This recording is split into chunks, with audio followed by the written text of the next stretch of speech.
नमस्कार, जय हिंद साथियों। एक बार फिर से स्वागत है आपका मेरे यूट्यूब चैनल स्टडी विद सागर में। आशा करता हूँ आप सभी लोग अच्छे होंगे और आपकी तैयारी भी अच्छी चल रही होगी। देखिए, आज उत्तराखंड लोक सेवा आयोग द्वारा सब इंस्पेक्टर का जो विज्ञप्ति जारी की गई थी, जिसमें सब इंस्पेक्टर के 222 पदों पर विज्ञापन जारी किया गया था। उसके संबंध में देखिए, एक शुद्धि पत्र और एक विज्ञप्ति जारी की है। शुद्धि पत्र भी बोल सकते हैं और एक विज्ञप्ति भी है। तो आज दिनांक 2 जुलाई 2024 का ये नोटिफिकेशन है उत्तराखंड सब इंस्पेक्टर के संबंध में। तो 222 पदों पे वैकेंसी आई थी। देखिए, इसका जो फिजिकल था, फिजिकल आपका पोस्टपोन हो गया था, आप सभी को पता है। 2 सितंबर को अब इसका फिजिकल निर्धारित किया गया। तो 2 सितंबर से आपके इसके फिजिकल स्टार्ट होंगे। उसके बाद आपका इसका एग्जाम होगा। एग्जाम मान के चलिए आपका नवंबर या दिसंबर में पॉसिबल है। तो चलिए, जो नोटिफिकेशन है उसके बारे में हम लोग बात कर लेते हैं। बाकी देखिए, एक डाउट बच्चों के संबंध में ये भी आ रहा था कि ये बच्चे कह रहे थे कि सर, जो ये वाली वैकेंसी है, जो आपकी अभिसूचना अधिकारी, जो अभिसूचना है, यानी कि उप निरीक्षक अभिसूचना है, उसका कार्य क्या होता है। तो इस वीडियो में हम लोग उसको भी डिस्कस करेंगे। थोड़ा सा मैं आपको ओवरव्यू दे दूंगा वर्क प्रोफाइल उप निरीक्षक अभिसूचना का। बाकी ऑलरेडी मैं पहले वीडियोस में बता चुका हूँ कि क्या कार्य होता है, आप वहां से डिटेल में भी देख सकते हैं। ओवरव्यू में आपको यहाँ इस वीडियो के एंड में बता दूंगा। तो पहले हम लोग ये जो शुद्धि पत्र, उसको हम लोग देख लेते हैं कि इसमें क्या इंपॉर्टेंट है।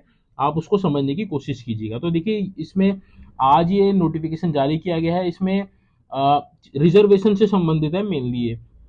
तो जो पहले नोटिफिकेशन जारी किया गया था, देखिए पदों में कोई परिवर्तन नहीं है। पद पद आपके उतने ही हैं जितने पहले पद थे। तो देखिए, 222 पद टोटल थे, जिसमें आपके 65 पद किसके थे, आपके ये आपके एसआई सिविल के थे।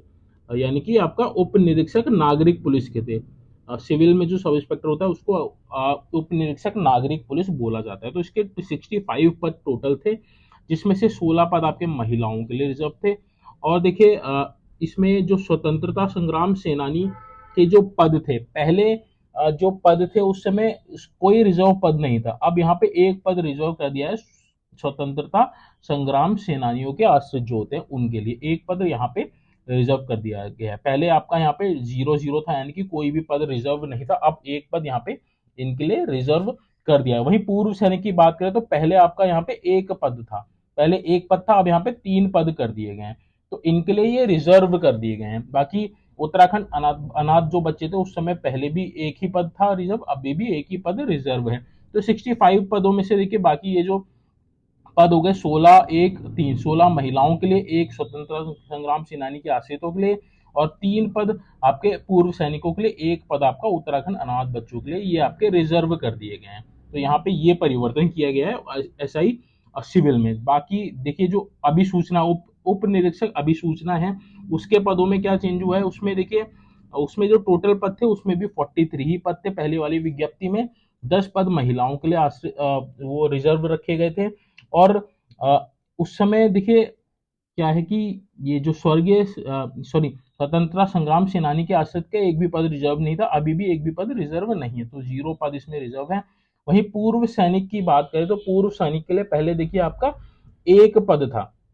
पहले आपका इसमें एक पद था, अब ये 2 पद कर दिया, यानी कि पहले आपका एक पद था, अब इसमें 2 पद कर दिया। एक पद इसमें इंक्रीज कर दिया गया है। इसी में से जो आपके 43 पद में से, इनमें से एक पद और रिजर्व कर दिया गया पूर्व सैनिकों के लिए। अनाथ बच्चों के लिए इसमें भी कोई परिवर्तन नहीं है। तो एलआईयू में एक पद पूर्व सैनिकों के लिए और रिजर्व कर दिया गया। वहीं देखिए, अगला जो अग्निशमन द्वितीय अधिकारी की जो वैकेंसी थी, यानी कि एफएसएसओ की जो वैकेंसी थी, उसमें क्या परिवर्तन किया गया, उसमें टोटल 25 पद थे।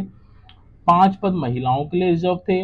और देखिए, उत्तराखंड के पूर्व स्वतंत्रता संग्राम सेनानियों के जो आश्रित थे उनके लिए इस उस समय भी एक कोई पद रिजर्व नहीं था, इस बार भी कोई पद रिजर्व नहीं है।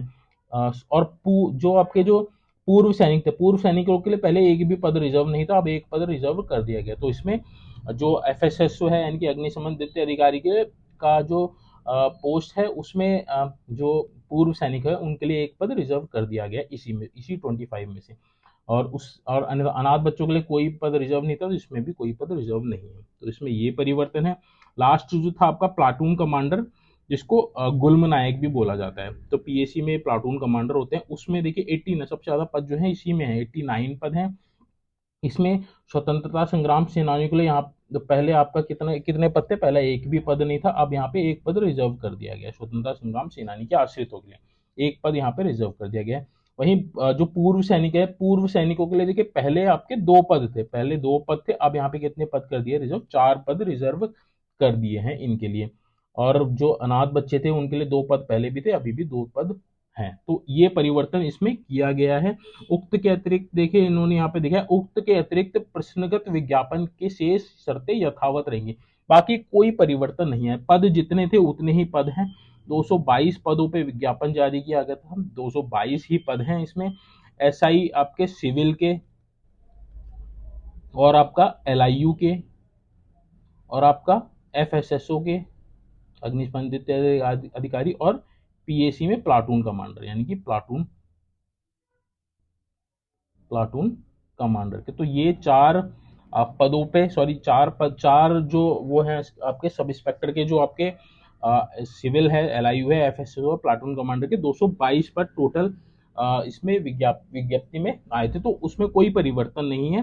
बाकी थोड़ा सा आरक्षण में जो स्वतंत्रता संग्राम सेनानी हैं और जो पूर्व सैनिक हैं उनके लिए पदों में थोड़ा सा परिवर्तन हुआ है, वो मैंने आपको यहाँ पे बता दिया है। अब देखिए बच्चे मेरे को क्वेश्चंस कर रहे थे कि सर जो एलआईयू की जो वैकेंसी है, अभिसूचना की बात कर रहे थे, तो अभिसूचना की बात करें तो अभिसूचना वाला जो है वह आपका सब इंस्पेक्टर एलआईयू है। एलआईयू होती है आपकी लोकल इंटेलिजेंट यूनिट, जैसी आपकी सीबीआई होती है और आपका इंटेलिजेंट यूनिट होती है केंद्र में, तो वैसे ही स्टेट की क्या होती है, एलआईयू होती है। एलआईयू होती है लोकल इंटेलिजेंट यूनिट।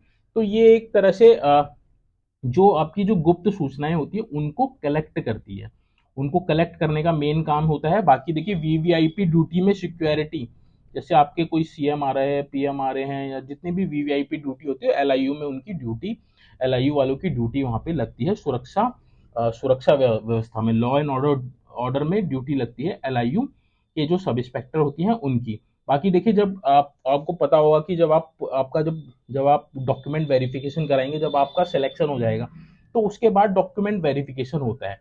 तो डॉक्यूमेंट वेरिफिकेशन होता है तो एलआईयू से भी रिपोर्ट आपकी लगती है। तो एलआईयू क्या करता है, आपकी जितनी भी इंफॉर्मेशन होती है उसको कलेक्ट करता है कि आपके खिलाफ कोई कार्यवाही तो नहीं है। तो ये गुप्त सूचनाएं जो होती हैं आपके अगेंस्ट, उनको कलेक्ट करता है और आप अपनी रिपोर्ट तैयार करके भेजता है कि आपके अगेंस्ट कोई भी क्रिमिनल एक्टिविटी या कोई भी मुकदमा इस तरह का कोई दर्ज नहीं है, तो एलआईयू की रिपोर्ट आपकी लगती है। तो एलआईयू का काम ये भी होता है कि किसी व्यक्ति की के संबंध में गुप्त सूचनाओं का पता लगाना गुप्त तरीके से। तो एलआईयू का मेन काम यही होता है। एक इंटेलिजेंट यूनिट होती है और मैक्सिमम जो इनकी ड्यूटी लगती है वह आपकी कैसी लगती है, वो आपकी सादे वस्त्रों में ही अधिकतर रहती है।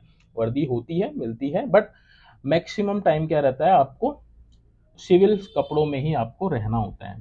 तो वीवीआईपी ड्यूटीज में आप वीवीआईपी ड्यूटीज लगती हैं, लॉ एंड ऑर्डर ड्यूटी लगती है। बाकी जो ऑफिस रहते हैं, ऑफिस के जो काम होते हैं वह भी आपने करने पड़ते हैं, रिपोर्ट्स लगाना हो गया, और सारी जितनी भी जो इंटेलिजेंट यूनिट के जो काम होते हैं वो करते हैं ये सब इंस्पेक्टर। तो होप सो आपको थोड़ा बहुत आइडिया लग गया होगा। ज़्यादा मैं आपको इस पर हमने बता सकता नहीं हूँ, जितना ज़रूरी है उतना मैंने आपको बता दिया। अगर आपको इस और भी कोई डाउट है सब इंस्पेक्टर के भर्ती से संबंधित, तो प्लीज़ कमेंट बॉक्स में मेंशन कीजिएगा। मैं कोशिश करूंगा आपका जो भी डाउट है उसको क्लियर कर सकूँ। तो चलिए आज का जो ये इम्पोर्टेंट वीडियो था उसको यहीं पे एंड अप करते हैं। मिलते हैं जल्दी नेक्स्ट वीडियो में। Thank you so much for watching this video.